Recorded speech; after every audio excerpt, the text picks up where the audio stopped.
여러분 반갑습니다. 환영해 주셔서 감사드리고 제가 누구보다도 존경하고 또 사랑하는 우리 문영호 목사님 또 심호하시는 세종 선암목자교회 또 성도님들 만나 뵙게 돼서 너무너무나 반갑습니다.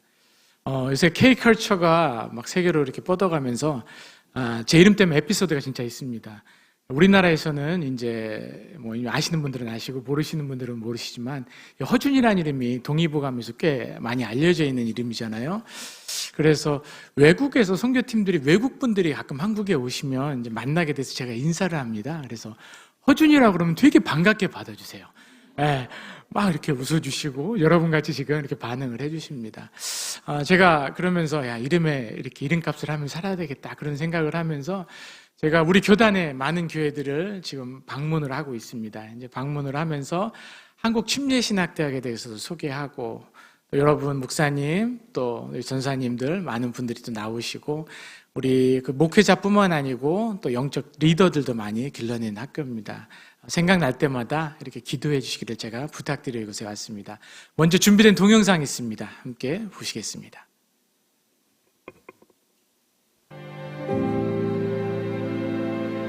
한국침례신학대학교는 1953년에 침례회 성경학원으로 개원하여 하나님 나라와 기독교 한국침례회 교단이 필요로 하는 목회자, 기독교 교육가, 교회 음악가, 기독교 상담가, 평신도 지도자들을 양육하는 요람의 역할을 감당해 왔습니다.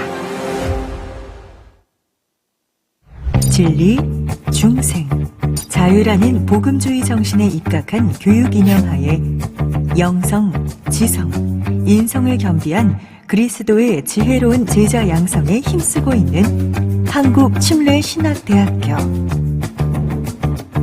사회적 약자를 섬기는 실천적인 인재를 길러내고자 학생들이 자발적으로 참여하는 현장 중심의 융합 교육 프로그램을 실시하고 있으며 이를 통해 학생들의 개인 역량을 개발하는 것은 물론 지역 문화를 선도하고 사회의 필요를 충족시키는 대학을 만들어가고 있습니다. 또한 외국의 유수 대학들과 자매 결연을 맺어 유학을 희망하는 학생들의 꿈을 실현해가고 있으며 대한민국을 넘어 세계로 향하는 글로벌 명문 신학대학교로 거듭나고 있습니다. 존경하고 사랑하는 전국의 침례교회 목사님들 그리고 성도님들 안녕하십니까? 저는 한국침례신학대학교의 총장인 피영민 목사입니다. 올해 6월 2일을 신학대학교 주일로 정하였습니다. 목사님들과 성도님들이 섬기는 교회에서 신학대학교 주일을 꼭 기억해 주시기를 부탁드립니다. 사랑하는 성도 여러분과 목사님들의 지대한 관심과 기도를 부탁드립니다. 감사합니다. 학교 소개는 이 정도로 마치고 여러분들 주위에 또 관심 있는 분들에게 꼭 소개해 주기를 부탁드립니다. 자, 요새 여러분들 제가 이제 요새 설교하면서 이제 다니면서 꼭 묻는 질문이 있습니다. 여러분들은 요새 평안하신지 제가 여러분 한번 이렇게 물으면서 시작을 합니다. 여러분 어떠십니까? 평안하십니까? 요새 하루하루의 삶이 어떻게 보면은 참 일들이 많죠. 일들이 많고 어렵죠. 뭐 주위에 전쟁도 일어나고 여러 가지 어려운 일들이 일어나고 있습니다. 근데 이제 이 지방이나 이런 데를 보면은 점점 인구도 줄어가고 있고요. 우리 주위에 여러 가지 문제들이 있죠. 그래서 얼마 전에 학회를 했는데 선교 신학회를 했는데 늘 수도권에서 많이 해요. 학회를 할 때. 근데 이제 인구 소멸 시대 또 지방 소멸 시대를 맞이해서 지방에서도 한번 하자 해가지고 최고로 많이 내려왔던 게 대전입니다. 대전. 좀 더 밑으로 내려가는데 그 밑으로는 안 내려오시더라고요. 그래서 대전에서 한번 학자들이 모였어요. 모여가지고 이제 최고 유명한 또 구약학자님 한분 모시고 요새 지금 세계 상황과 한국 교회의 어떤 나아가야 될 방향성에서 쭉 듣는데 이런 얘기를 하시더라고요. 이런 얘기를 쭉 저희들이 들어가면서 어려울 수밖에 없구나 하는 생각을 해봤습니다. 어떤 얘기를 하셨냐면은 성경에 보면 하나님이 인류를 축복하시고 복을 주시면 아담에게 복을 주시고 노아에게 복을 주시고 다음에 꼭 하시는 말씀입니다. 뭐냐면은 생육하고 번성하라.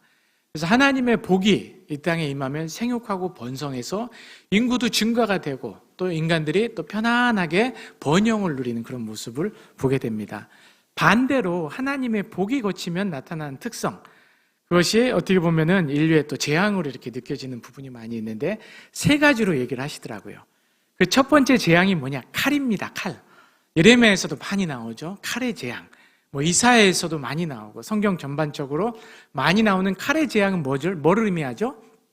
전쟁을 의미합니다. 그래서 봤을 때 지금 우리가 사는 이 시대가 바로 2차 대전 이후에 가장 전쟁이 많이 일어나고 있는 상황에 여러분 살아갑니다. 지금 우리나라는 전쟁 중인 유일한 나라죠. 아직도 휴전이지 전쟁이 완전히 끝난 나라가 아니지 않습니까? 그래서 여러분들이 좀 뭐라 그럴까, 이제 이런 얘기가 우리가 뭐 미사일이 옆에서 이렇게 막 날아가고 북한에서 저기다 쏴도 이제는 하도 많이 쏴야 되니까 별로 감흥이 없는데 지금 세계적으로 이 전쟁에 대한 위기성을 가장 많이 느끼면서 주목을 받는 바로 나라가 바로 대한민국입니다. 왜냐하면 뭐 러시아, 중국, 북한, 세계에서 제일 문제인 국가를 바로 가까이 둔 나라가 바로 대한민국이거든요. 제가 이런 얘기를 해도 우리나라 분들은 별로 걱정을 안 해요. 이 참 대단하신 민족이, 제가 오늘 몇 가지 여러분들이 얼마나 한국 민족이 대단한지를 좀 보여드릴게요. 의지가는 거 가지고 놀라질 않아요. 이렇게 지금 보면은 성경에서 얘기한 대로 뭐 어떤 칼의 그런 재앙이 지금 이 땅을 갖다가 덮고 있죠. 그러니까 우리가 살아가는 삶의 현장에 팍팍하고 어려울 수밖에 없습니다. 그런데 이제 성경에서 오늘 예레미야 같은 데서 보면은요, 또 하나의 하나님의 복이 거치면 나타나는 특성이 있습니다. 그 특성이 뭐냐면은 기근이에요, 기근. 지금 보면은 뭐 이제 여름 엘니뇨 현상으로 여러분들이 그건 느끼실 텐데 막 찢는 듯한 더위, 가뭄이 많이 일어나고 있고 세계 곳곳으로 또 한속에서 홍수가 막 일어나고 있습니다. 이제 이런 상황을 보면서 기근, 가뭄 이런 것들을 통해 가지고 세계 곡식 물가가 요동을 치고 있습니다. 근데 여러분 보시면요, 우리 대한민국이 그 식량 자급률, 보급률이 어느 정도 되는지 여러분들이 한번 생각을 해보세요. 저는 한 50%는 되는 줄 알았어요. 50%가 안 된답니다. 그래서 제가 이제 또 생각을 해봤죠. 50%의 반인 25%는 될까요? 안 될까요? 23%입니다. 그거 안 놀라시잖아요. 23%예요. 그러면요, 어떤 일이 일어나냐면, 여러분들 코로나 때 한번 경험해 보세요. 우크라이나에 전쟁 났을 때 어떻게 하죠? 밀이나 이런 것들을 다 싹 닫아버리죠. 왜냐하면 지금 자기 나라 먹여 살리에 식량도 부족하기 때문에, 이게 자급률이 안 된다는 건 뭐냐면 세계 위기상황이 딱 도래하면 가장 위기상황에 놓일 국가라는 얘기입니다. 우리나라가 바로 그런 나라 중에 대표적인 국가입니다. 그래서 이렇게 보면은요, 지금 이 기근의 어려움을 갖다 전 세계가 경험을 하고 있죠. 그래서 이러한 일들이 바로 오늘날 우리가 겪고 있는 재앙과도 같은 일들이라는 거예요. 그러니까 여러분들의 삶이 힘들고 어려운 건 당연한 그러한 상황이라는 겁니다. 성경에 하나가 더 나옵니다. 하나님의 복이 거치고 또 재앙이 임하면은 재앙같이 느껴지는 그러한 어떻게 보면은 그 징계가 뭐냐면은 바로 전염병입니다. 얼마 전까지 코로나로 우리가 3년 동안 고생을 했었죠. 원래 근데 코로나 이런 것들은 100년에 한 번씩 일어나는 인류의 재앙이었습니다. 근데 이제 100년도 안 걸려요. 몇 년 사이를 주기로 해서 계속 이러한 바이러스들이 인류를 위협할 것이라고 학자들이 얘기를 하고 있습니다. 그럼 한번 보세요, 여러분. 성경에서 얘기하는 칼, 기근, 전염병, 이 세 개가 같이 있는 시대에 바로 우리 성도들이 살아갑니다. 더 큰 놀라운 사실은 뭐냐면 제가 이런 얘기를 해도 별로 안 놀라세요. 세 개가 다 임하는 시대에 살아간다니까요. 여러분 힘드시죠? 왜 힘든지 아시겠죠? 하나만의 재앙이 임해도 하나님의 복이 임할 때 어떻게 해요? 우리가 이제 번영하고 행복하게 살아갈 수 있는데 하나님의 복이 거치면 이러한 징계들이 나타나면서 인류가 살기가 어려워지는 시대가 된다는데 하나도 힘든데 몇 가지라고요? 3종 세트가 같이 임하는 시대에 여러분이 살아가게 된다는 겁니다. 그러다 보니까 많은 분들이 이렇게 얘기를 하는 것 같아요. 목사님 너무 어려워요. 목사님 너무 힘들어요. 그러면서 지금 어떻게 우리가 어떻게 신앙생활을 해야 되는지 많은 분들이 질문을 하고 있습니다. 특별히 이런 혼란 속에서 신앙의 방향성과 길을 찾는 일이 어렵죠. 오늘 에레미야도 그래서 하나님께 묻는 거예요. 우리도 마찬가지죠. 우리도 힘들고 어려울 때 누구한테 물어요? 주님께 묻죠. 하나님께 묻죠. 우리의 기도 여러분들이 한번 녹음을 해보시든지 한번 써보시든지 해보면은 그 기도 내용 중에 여러분들이요 많이 들어가는 내용이 왜 하나님, 하필 왜 지금 이러한 일들이 일어났는지 묻는 경우가 많이 있습니다. 그리고 왜 다음에 나오는 기도의 제목이 있어요. 뭐냐면 하나님 도대체 언제 끝나요? 왜와 언제를 묻습니다. 당연하죠. 너무 힘이 드니까, 너무 어려우니까 하나님한테 묻는 거예요. 특별히 요새는 고난이 일상화된 사회에 살아간다고 합니다. 가정에서도 사회에서도 너무 힘들고 어려운 시절 속에 살아가죠. 왜? 시대가 이러다 보니까, 상황이 이러다 보니까요. 점점 어떻게 해요? 내가 교회, 일상 직장에서도 이러한 이윤을 창출하는 것이 너무너무나 어려운 과제가 됐다는 거예요. 그나마 우리나라 사람들은 어쨌든 이겨내려고 하는 힘이 많아가지고 열심히 일은 하고 있지만 이제 이미 한계 사항을 넘은 상황이 지금 다다랐다고 얘기를 합니다. 그러다 보니까 고난이 일상화되고 있어요. 심지어 교회에서도 어려움과 환란이 일어난다는 거죠. 아마 고난의 문제는 이 땅에서 풀리지 않은 숙제인지 모르겠습니다. 그래서 그런지 연대기적으로 보면 창세기가 오래됐지만 쓰여진 그 연대를 보면 욥기가 먼저 쓰여졌어요. 욥기의 주제를 아시죠? 고난이죠. 고난을 어떻게 바라봐야 되는지, 그 인류의 풀리지 않는 숙제를 성경에서도 중요하게 다루고 있다는 사실입니다. 그리고 성경의 수많은 믿음의 사람들이 이 고난에 대해서 얘기를 해요. 주님도 말씀을 하시죠. 그래서 오늘 말씀을 통해서 우리가 이러한 고난의 시대에 어떻게 방향성을 놓고 살아가야 되나 여러분과 한번 말씀을 나눠보려고 합니다. 우리가 이 땅에서 환난과 고난을 당하죠. 그런데 힘들 때 여러분들 우리 어떻게 하십니까? 힘들 때 여러분들 누구 찾으세요? 주님 찾으시죠. 물론 힘 있는 사람도 찾고, 내가 아는 능력도 찾고 찾아보지만 안 될 때 결국 마지막에 신앙이라면 누구한테 가죠? 주님한테 가죠. 원래 마지막에 가면 안 되고 처음에 가야 되는데 우리가 미루다가 이렇게 해보다가 안 돼서 주님한테 오죠. 그런데요, 솔직히 여러분들이 보시면은요, 처음엔 매달려요. 간절하니까. 어떤 기도 제목은 여러분 10년 이상 돼도 기도 응답 안 되는 제목이 있는 분들 계실 거예요. 저도 있거든요. 근데 이게 1년이 가고 2년이 가고 응답이 안 돼요. 그러면은요, 인간이기 때문에 나타나는 특성이 있는데 이 집중이 안 돼요. 기도에 집중이 안 돼요. 그러면서 의심이 들어요. 의심이 들면서 믿음이 흔들리면서 나오는 게 뭔지 아세요? 원망이에요, 원망. 성경에 보면요, 믿음의 사람들도 비슷해요. 그리고 오늘날 여러분의 신앙을 한번 돌아보세요. 기도에 응답이 안 되고 계속적으로 고난이 들면요, 어떻게 해요? 집중이 안 되고 의심이 들면서 믿음이 흔들리면서 나오는 게 원망이에요. 그래서 우리가 묻죠. 하나님, 왜 코로나가? 하나님, 왜 이러한 전쟁이 하필 코로나 끝났으면 좀 편안해져야 되는데 왜 이런 전쟁이 우리의 삶을 또 압박을 할까요? 왜 하다가 신앙이 나락으로 떨어지는 경우가 많아요. 그리고 마지막에 나오는 말이 이스라엘 민족과 비슷합니다. 이스라엘 민족은요, 자기들이 기도했잖아요. 오늘날 바벨론 포로, 오늘 본문도요, 바벨론 포로 시대에 하나님이 임한 말씀이에요. 애굽 땅에서도 포로가 됐었잖아요. 여러분, 애굽 땅에서 포로 된 이스라엘 민족이 얼마나 힘들었겠어요. 자기도 힘들고 가족도 자식도 다 힘들고 계속 종으로 살아가야 되는데 하나님 제발 좀 어떻게 구해주세요 하고 해서 하나님이 응답해 주셔서 구해주시죠. 그래서 어떻게 홍해바다 앞에 딱 두시죠. 홍해바다 앞에 딱 두셔가지고 홍해를 한번 딱 갈라서 그 기적을 보여주셨잖아요. 그러면 여러분 하나님 열심히 믿을까요? 안 믿을까요? 여러분 한번 보세요. 여러분 금강 앞에 딱 섰는데 하나님이 딱 여러분 기도했는데 금강을 한번 쫙 갈라주셔서 여러분 구해주셨어요. 그러면 여러분도 하나님 열심히 믿을 것 같아요? 안 믿을 것 같아요? 믿죠? 그래도 안 믿으면 참 대단한 분들이죠. 그런데 이 홍해의 기적을 이스라엘 민족이 잃어버린 딱 3일 걸렸습니다. 마라에서 물이 없자 이스라엘 민족이 하는 말이 원망하죠. 그리고 원망합니다. 원망의 마지막은 뭔지 아세요? 애굽으로 돌아가자예요.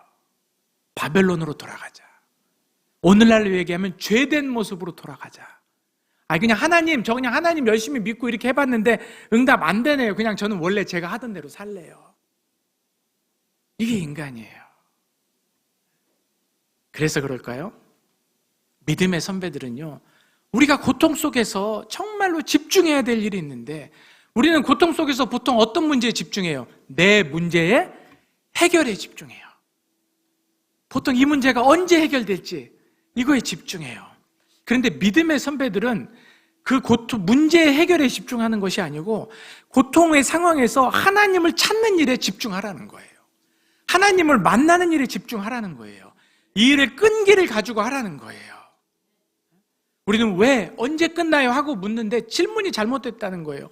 왜가 아니고 고통의 순간에서 믿음의 선배들이 우리한테 알려주는 교훈은 하나님이 어디 계신지 찾는 거예요.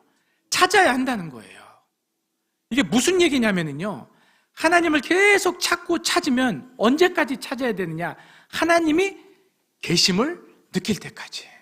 하나님이 보일 때까지.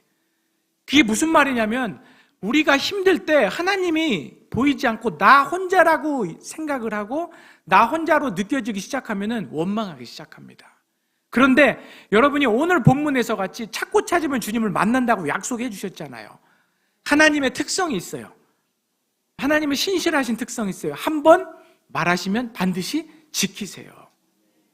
그래서 우리의 죄를 우리가 하나님께 자백하면 우리의 죄를 용서하신다고 그랬죠. 그런데 이제 우리는 한번 잘못한 거를 또 실수를 할 수 있어요, 없어요? 있죠. 여러분 한번 남편들을 한번 보세요. 여러분이 잘못한 거 우리 부인 집사님들이 기억해요, 못해요? 돌아가시기 전까지 기억하십니다. 사람은 다 기억해요. 근데 하나님께 우리가 기도하죠. 하나님, 내가 이렇게 또 잘못했습니다. 한 번 잘못했는데 또 잘못했습니다. 그럼 하나님이 물으신대잖아요. 또라니 하고 물으신대잖아요. 하나님 기억 못 하신다고 했으면 기억 못 하세요. 하나님이 우리하고 달라요, 여러분. 그래서 하나님의 속성이 신실이라고 얘기를 하는 거예요. 그래서 여러분 무당들도 하나님 믿으면 편하대요. 왜 편하냐고 얘기하면은 다른 신들은 계속 달래야 돼요. 나 안 봐? 너 가만 안 둬? 이런대요. 근데 무당들이 하나님을 믿으면은 하나님은 그렇게 안 하신다는 거예요. 기다리신다는 거죠. 이러한 하나님의 속성을 신실하다고 얘기를 합니다. 그래서 우리가 정말로 하나님이 약속하시면 분명히 하나님 지키시는데 하나님 우리를 고아처럼 벌어 두신다고 그랬어요? 아니면 찾고 찾으면 나를 만난다고 하셨어요? 만나요, 여러분. 만나는 게 중요한 겁니다. 만남에 방점을 둬야 돼요.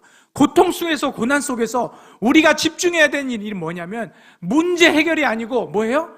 찾고 찾으면 나를 만나리라. 주님을 만나는 거예요. 주님이 계시는 것을 느껴야 돼요. 고통 속에서 나 혼자 있는 게 아니고요. 내가 하나님을 만났더니 주님이 내 인생 가운데 일하고 계시더라는 거예요. 여러분 이게 왜 중요한지 아세요? 주님을 만나면 그 이후에 뭐가 보여? 하나님의 약속의 말씀이 보입니다. 신앙은 이렇게 지나가고 이렇게 넘겨져야 신앙의 근육이 생겨요. 우리가 기도했는데 하나님이 응답해 주시더라. 이거는 요술방망이, 도깨비방망이를 하나님 생각하는 거예요. 아니에요, 여러분. 여러분 고통 속에서 고난 속에서 뭘 해야 되냐면 나 혼자가 아니고 일하시는 하나님을 여러분 만나야 돼요. 그러면 하나님이 뭘 보여주시냐? 오늘의 약속의 말씀을 보이십니다. 말씀 한번 띄워주세요. 너희를 향한 나의 고백을 내가 안 하니 평안이요 재앙이 아니니라. 오늘 여러분의 상황에서, 여러분의 가족에서 일어나는 상황에서, 여러분의 회사에서 일어나는 상황에서, 여러분 삶 가운데 일어나는 상황을 재앙같이 느껴질지 모르지만 하나님이 우리한테 재앙으로 망하게 하시려고 하는 게 아니라는 거예요. 하나님이 먼저 약속하시는 건 뭐냐면 평안이에요. 평안.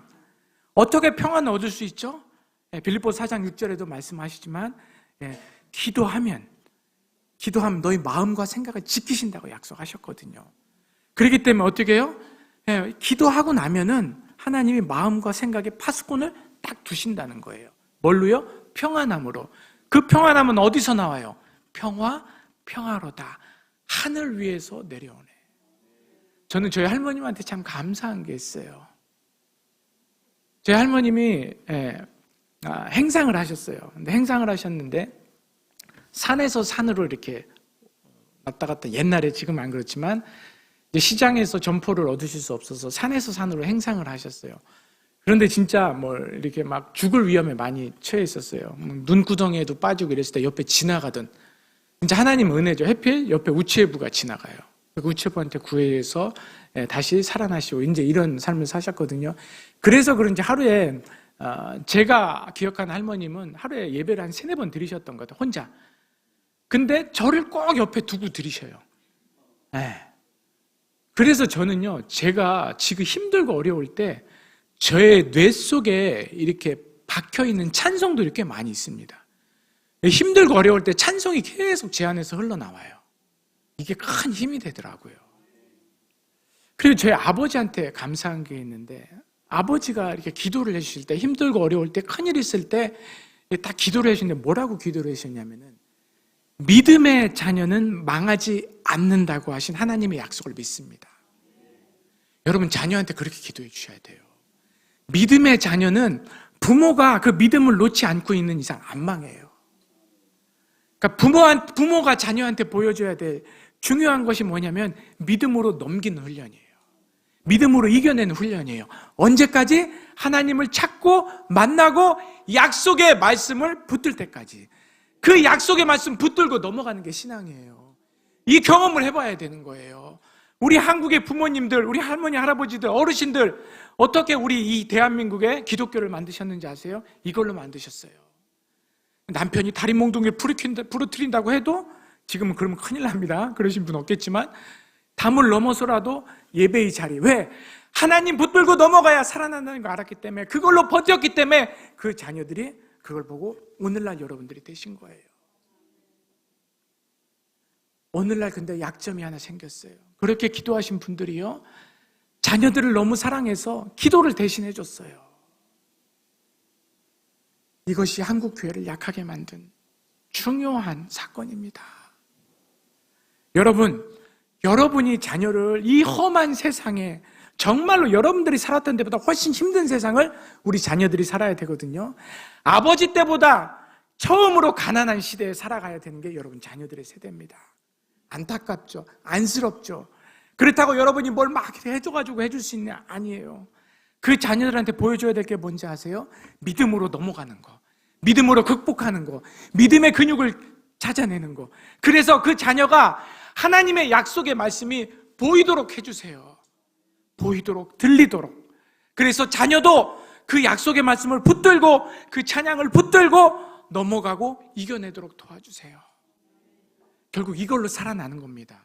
인생은요, 사탄 마귀가 공중권세를 붙잡고 있는 이상 환란이 계속돼요. 인생을 고해라고 그러잖아요. 예? 고통의 바다라고 그러잖아요. 얼마나 힘들어요. 차라리 가끔 저는 권사님들의 기도 속에 그런 기도 소리 듣습니다. 하나님, 차라리 내가 이 몸을 떠나 주님과 빨리 함께하고 싶습니다. 얼마나 이 땅의 삶이 어려우면, 힘들면 그렇게 하시겠어요. 그러나 우리에게 소망인 것은 우리의 인생이 고통과 불행으로 끝나지 않는다는 거예요. 왜? 하나님이 오늘 말씀 올려주세요. 뭐라고 약속해 주셨냐면은, 하나님이 우리한테 궁극적으로 주실 것은 평안이라고 말씀하셨습니다. 재앙이 아니라 너희에게 미래와 희망을 주는 것이라고 말씀하고 계세요. 하나님이 결국 뭐를 우리한테 주시려면, 왜 이러한 고통을 허락하셨냐면, 이 고통을 통해 성장하고 자라는 그 사람들에게 뭘 주시려고 그러는 거예요? 미래의 희망과 소망을 주시려고 그러는 거예요. 미래도 바로 누가 움직여야 되느냐? 바로 이렇게 믿음으로 극복하고 이겨낸 우리의 자녀들이 이 세상을 이끌어 나가야 됩니다. 여러분, 한국이라는 나라를 한번 보세요.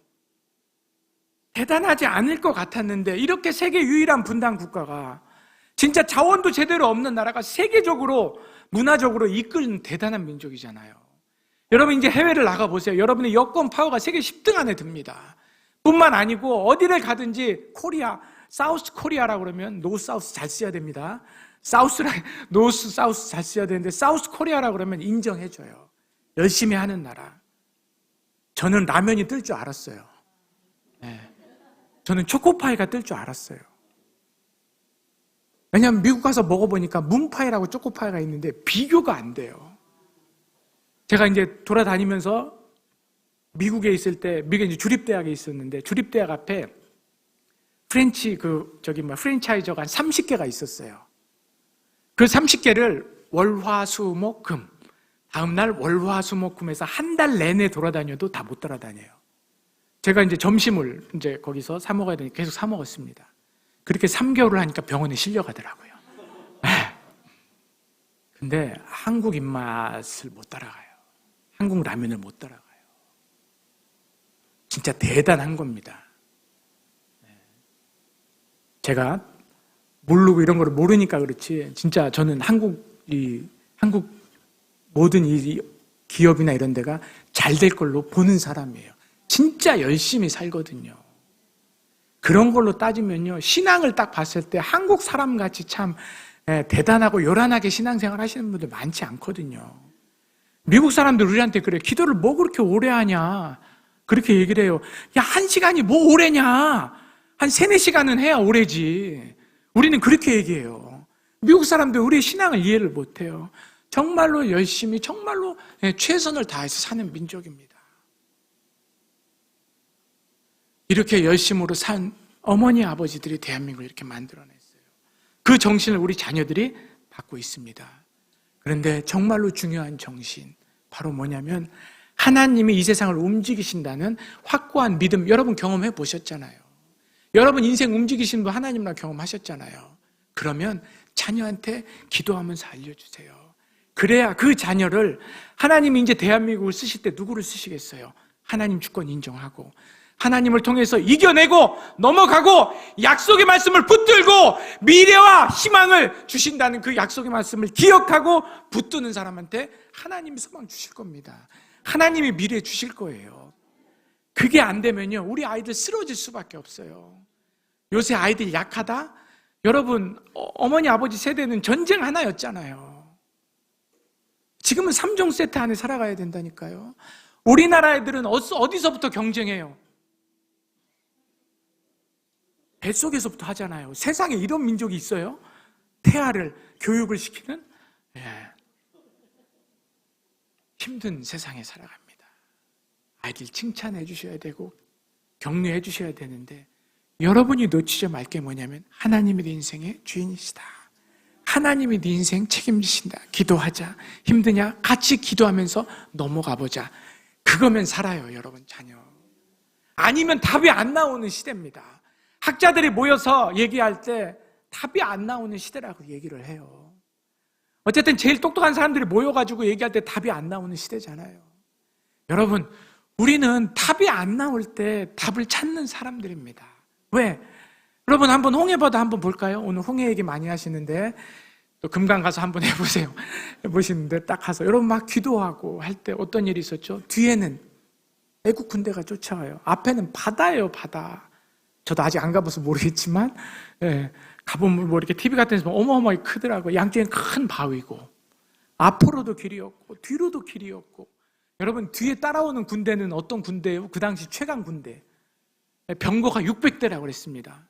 그 병거를 오늘날로 얘기하면 스텔스 F-22 랩터 최고급 기종의 비행기. 한 비행기에 4천억, 5천억 하는 그런 왜 잘 안 놀래시네요? 한 대씩 가지고 계십니까? 그 비행기 600대가 수장을 해버려요. 역사적으로 딱 보면요, 이집트가 확 주저앉을 때가 있습니다. 바로 그때라고 얘기를 해요. 여러분, 최신 전투기 600대가 사장됐다고 생각해 보세요. 국력이 떨어지죠. 최고 군대가 다 사장됐으니까요. 여러분, 앞으로 가도 길이 없고 뒤로 가도 길이 없고 옆으로 가도 길이 없는데 모세가 뭘로 길을 내죠? 기도로 냅니다. 지금 우리 오늘날 여러분들이 기억해야 될 게 바로 이 말씀이에요. 기도로 길을 낼 수 있어요. 기도로 하나님이 길을 내실 줄 믿습니다. 여러분 인생 가운데, 여러분 자녀들의 인생 가운데, 여러분 남편, 배우자, 여러분 부모님의 인생 가운데 하나님이 길을 준비하고 계실 줄 믿습니다. 이스라엘 민족이 마라에서 물이 없어서 그렇게 다 외치고 힘들 때 하나님은 조금 떨어진 12km 떨어진 엘림이라는 곳에서 물샘 12주와 종려나무 70주를 가지고 준비하고 계셨어요. 우리가 원망하더라도 하나님 앞에서 원망하시기 바랍니다. 그러면 하나님이 들으시고 하나님이 준비하세요. 다른 데 가서 원망하지 마시고 사람 앞에 가서 원망하지 마시고 하나님 앞에서 원망하신 여러분 되시길 제 이름으로 축원합니다. 화도 누구한테 내라? 목사님한테 내지 마시고 누구한테 내라? 하나님 앞에. 욕은 하지 마세요. 하나님 앞에. 화라도 하나님 그것도 들으세요.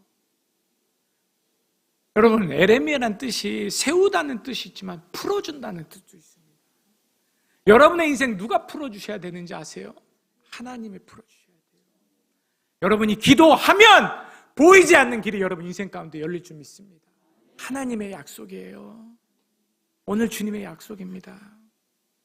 하나님은 우리 자녀예요. 하나님의 자녀가 막 그냥 고생 좀 해봐 하라고 이 땅에 우리가 자녀를 태어나게 했겠어요? 아니에요. 하나님은 도와주셔야 편하고요, 복을 주셔야 편합니다. 우리가 하나님 붙들어야 하나님이 복을 주실 수 있어요. 죄가 막고 있으면 하나님의 복이 임할래 해도 임할 수가 없습니다. 이 땅에 재앙 같은 일들이 많이 일어난다는 것은 다시 우리의 신앙을 회복하고 하나님을 바라보는 신앙인들이 다시 이 땅에 태어나야 한다는 사실입니다. 그래서요, 우리가 힘들고 어려울 때 문제 해결에 우리는 다 집중하는데 선지자들은 얘기하는 거예요. 아니다. 하나님 만나는 일에 방점을 둬라. 그러면 약속이 보인다는 거예요. 그래서 차라리 누구 앞에서 울어라? 하나님 앞에서 우세요. 하나님 앞에서 우세요. 요새는요, 참 그 여인들의 눈물의 기도가 지금 많이 사라졌어요. 근데 참 그 부모님들의 눈물의 기도, 이런 것들은 진짜 우리 역사적으로 봤을 때 수많은 자녀들을 변화시킵니다. 에레미야가 하나님 앞에서 우는 거예요. 하나님 앞에서 결국 이러한 약속을 받아내는 거예요. 여러분, 저는 미국에서 비행기 타고 다닐 때 경험한 일입니다. 미국에서 요새 비행기 확 떨어져가지고서 수많은 사람들이 다쳤죠. 저도 기류 경험을 몇 번을 해봤어요. 미국 워낙 비행기 많이 타니까. 기류가 심하면은 많이들 돌아가는데 어쩔 수 없이 또 기류를 타고 가야 되는 순간이 생기더라고요. 그러면 막 뚝뚝 떨어집니다. 몇 미터씩, 막 10m도 떨어지고 막 그런 경험이 있어요. 그런데 그런 경험을 딱 하면은 이제 화가 나는 거예요. 오늘은 파일럿이라고도 안 해요. 오늘은 운전수 잘못 만나가지고 내가 이 고생하고 있다. 그렇게 우리가 뭐라고 해도 그 순간에도 그 파일럿은요, 수많은 승객들을 목적지까지 안전하게 데려다주기 위해서 최선을 다하고 있는 겁니다. 하나님은 그렇게 우리 인생 가운데 일하세요. 그래서 여러분들이요, 찾아야 될 게 뭐냐면 주님이 여러분 인생 가운데 일하신다는 걸 찾아야 돼요. 그래야 신앙이 자랍니다. 그래야 말씀이 믿어지고요, 말씀대로 생활이 되는 거예요.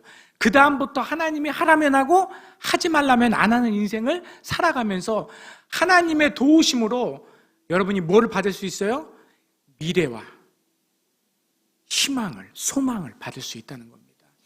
이러한 사람들이 많아져야 그 나라와 민족이 살아납니다. 저는 한국을 하나님이 특별하게 보신 나라라고 믿어요. 이제 세상의 모든 집중이 뭐 미국이나 다른 나라도 아직도 중심이 되고 있지만 잘 보시면 한국의 위상이 상당히 많이 커져 있습니다.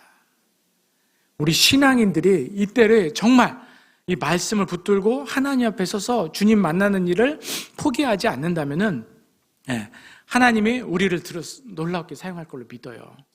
물론 견뎌내는 게 신앙이라고 하는데 그렇게 견딘 그 신앙의 근육들이 있어야 돼요. 여러분들 보시면요, 아니면 원망의 사람이 돼요. 신앙생활 오래 해도 아주 재미없고 고집스러운 신앙인이 되는 거예요. 하나님을 붙잡고 넘어간 분들은요, 부드러워져요. 신앙을 보면. 왜? 무슨 일이 일어나도 하나님께 기도를 먼저 하고 하나님께 시선을 먼저 돌리니까. 그런데 자기가 고집스럽게 넘어간 분들은요, 교회 생활을 오래 해도 재미없는 신앙생활을 하게 됩니다. 여러분, 그리고 원망하게 돼요. 여러분, 다니엘 기도에 한번 보세요. 다니엘 기도에 그 스피커들 보시면은요, 하나님이 언제 응답해줘요? 한번 기도할 때? 아니죠. 언제? 숨이 꼴딱꼴딱 넘어갈 때, 요때 꼭 응답해주세요. 왜? 하나님이 세상 붙잡은 손하고 하나님 붙잡은 손 중에 세상 붙잡은 손 놓으라고 얘기하세요. 오직 주님만 붙잡고 넘어가라고 하세요. 그래야 뭐가 생긴다? 내 인생의 주인이 나다. 그거를 갖다 하나님이 확고히 할 수 있기 때문이라고 얘기를 합니다.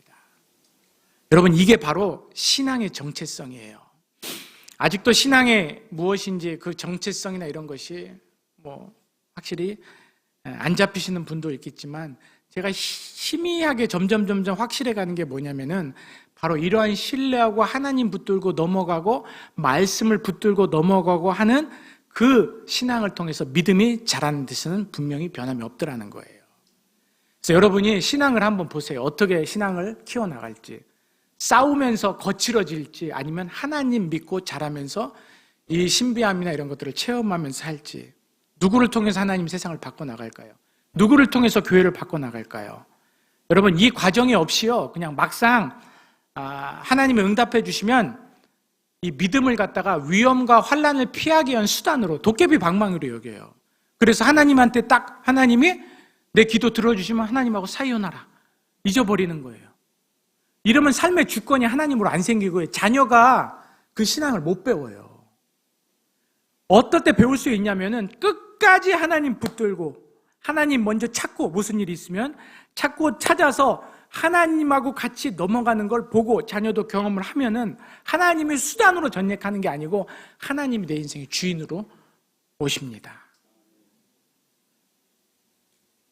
여러분, 한 번 찾고 끝나는 것이 아니고 계속적으로 찾아갈 수 있는 방법을 하나님이 오늘 본문 가운데 말씀하세요. 한번 본문 좀 보여주시기 바랍니다. 12절입니다. 12절, 13절을 보시면은 오늘 하나님을 찾는 방법 어떻게 해요? 내게 부르짖으며 내게 와서 기도하면 내가 너희들의 기도를 드릴 것이요. 13절, 너희가 온 마음으로 나를 구하면 나를 찾을 것이요 나를 만나리라. 빌립보 4장 6절에도 동일한 말씀으로 말씀해 주십니다. 다 같이 한번 읽어보시면 시작. 아무것도 염려하지 말고 기도와 간구로 너희 구할 것을 감사함으로 하나님께 아뢰라. 그리하면 모든 지각에 뛰어난 하나님의 평강이 그리스도 예수 안에서 너희 마음과 생각을 지키시리라. 하나님 말씀은 우리가 고통과 환난을 만나면 염려하기보다는 뭐 하라는 거예요? 기도와 간구로 너희 구할 것을 어떻게 하라는 거예요? 감사함으로 하라는 거예요. 기도하는데 뭘 찾으라는 거예요? 감사의 조건. 하나님 힘들어 죽겠는데 찾아보세요. 찾아보세요. 그래야 하나님이 보입니다. 하나님이 역사했으면 기억이 납니다. 제가 보니까요, 신앙도요, 자꾸 어떤 걸 지적해서, 물론 이렇게 발전을 시켜나가는 방법도 하나의 방법이겠지만 나쁜 것을 고치려고 시간을 투자한다고 해서 잘 안 바뀌어요. 여러분, 오늘날 우리나라를 보세요. 얼마나 비판 능력이 뛰어납니까? 아마 우리나라가 창건한 이래로 가장 비판 능력이 뛰어난 시대가 오늘날 아닐까 싶습니다. 뭐 좀 마음에 안 들면 어디 게시판, 뭐 그냥 전국 게시판을 다 뚫죠. 그런다고 세상이 바뀝니까? 여러분, 그런다고 변화가 됐나요? 더 나아졌나요? 성경적인 하나님의 방법은 좀 반대로 얘기하십니다. 나쁜 것을 고치려고 노력하는 시간에 선한 일을 찾아서 장려하는 것으로 세상이 바뀐다는 거예요. 저는 이 방법이 맞다고 생각합니다. 이 방법이 우리 성경적인 방법이라고 저는 생각을 하는 사람입니다. 비판해서 고쳐서 뭔가를 바꾸러 나가는 것도 뭐 필요하겠지만 정말로 성경에서 얘기하는 건 뭐냐면 하나님 나 힘들어요, 나 어려워요, 나 고통스러워요 이렇게 힘든 것을 바라보는 신앙에서 힘들고 어렵지만 감사함을 찾으세요. 선한 일을 장려해 보세요. 선한 일을 통해서 역사하는 파급력이 훨씬 큽니다. 제가 학교에서 들어와서 전국 교회를 다녀보니까 그런 일들을 제가 진짜 느끼겠어요. 어떻게 느끼냐면은 기도의 파워를 제가 느끼는데 기도의 파워는 긍정적인 것이 시작돼요. 부정적인 것을 얘기하면서 저 사람 망하게 해주시고 저 사람 잘못됐으니까 고쳐주시고 어떤 분들은 기도의 그 제목을 우리 가족에 고치는 게 많이 있어요. 회복이 많이 있어요. 물론 가족의 회복이나 이런 것들 고쳐야 될 부분이 있죠. 남편이 이거 잘못됐으니까 고쳐주세요. 우리 부인이 이거 잘못됐으니까 고쳐주세요.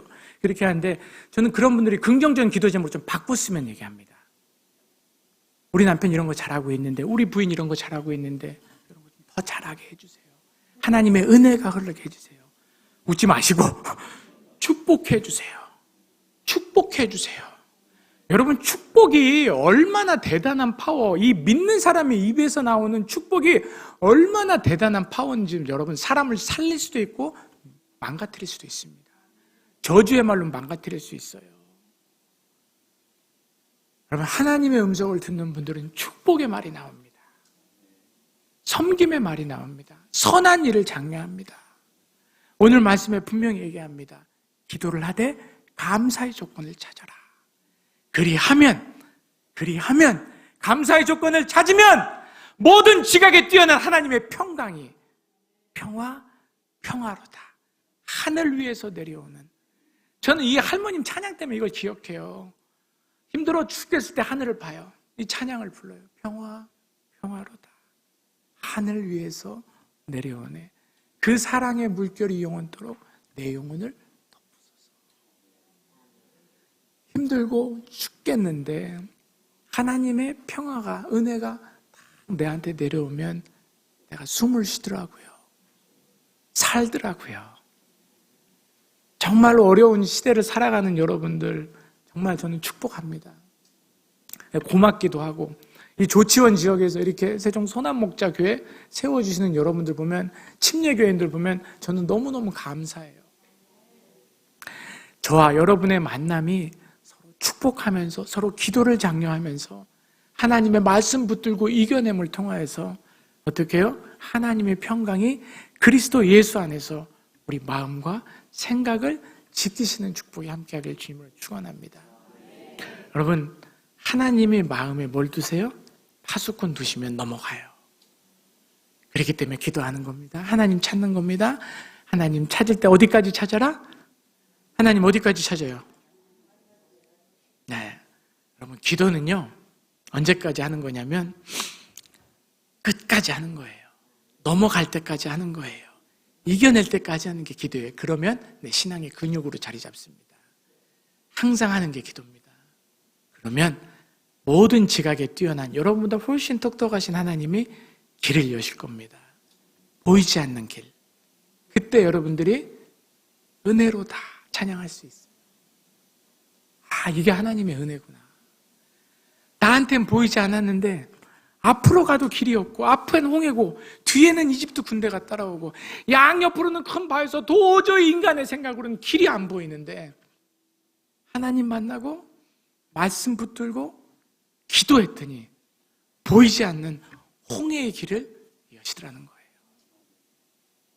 그 인생의 길을 기도로 열어가시는 우리 세종 소남목자교회 성도님들 주의 이름을 축원합니다. 저는 여러분들 보면 부러운 게 있어요. 마지막으로 제가 우리 문 목사님께 오래 교제했습니다. 네, 목사님은 제 전공이 아닌데도 제가 가르치는 것을 선하게 시도하시는 목사님이에요. 그래서 제가 지켜봅니다. 목사님이 그러한 어떤 목회 선하게 이끌어 가시면서 기도하시면서 제자 양육하시는 모습을 보면서 기대를 하면서 소망을 갖습니다.